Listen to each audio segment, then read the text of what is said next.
Let's talk about those polls now. National polls, I'm always a little bit sceptical of, right? Yeah, Donald Trump is ahead in the national poll, one of the national polls, but I'm interested in the seat by seat because there are really 6 states that this comes down to.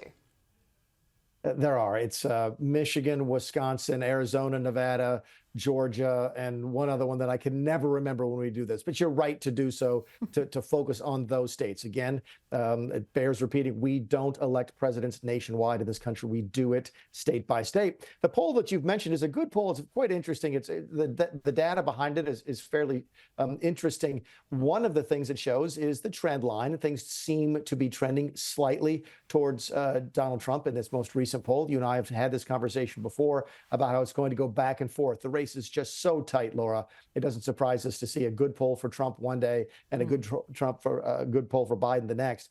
But really interesting in this data that just came out today was the impact that Robert F. Kennedy was apparently having in his third party race. And it looks like in this most recent poll, at least, he's hurting Joe Biden significantly more than he's hurting Donald Trump.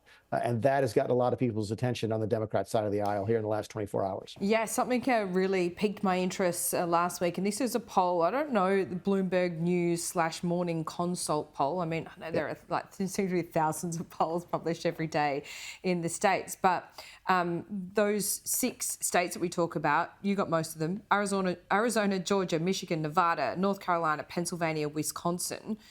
All of those, bar Michigan in that particular poll, had Trump up, and the biggest margin there was North Carolina, Trump by 10.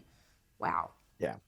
North Carolina was only recently a swing state. It was solidly Republican even during the days of Mitt Romney, I believe. So that was a little surprising that Trump didn't do better there in the last couple of election cycles.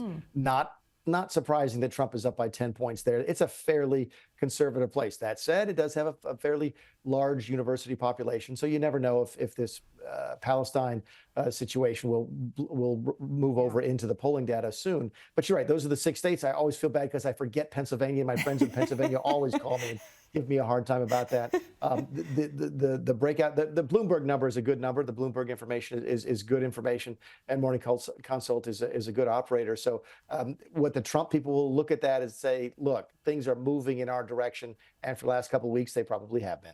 Yeah, okay, that's 7 states, just to be fair, that I listed there. So that was an unfair comparison. I just want to take you back to the midterms.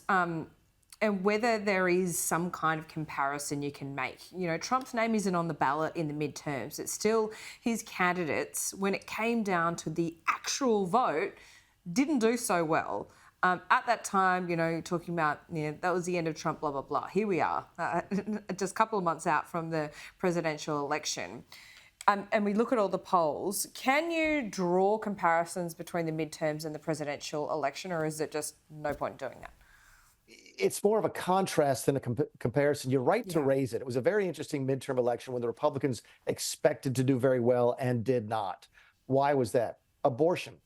The Supreme Court had just come out with a decision that overturned Roe versus Wade and got rid of the federal protection for abortion. And that was a huge issue in the midterms, which is one of the reasons the Democrats did so well. Democrats would be the pro-choice party in this country. The Republicans, the pro-life country against and for abortion.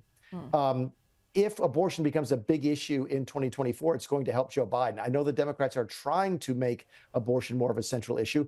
And importantly, it will be on the ballot in certain referenda, certain initiatives in some swing states, including Arizona. So abortion could be the type of thing, the type of issue that saves the Democrats from these bad polling numbers. I know they're going to be spending a lot of money to do that, whether or not it works.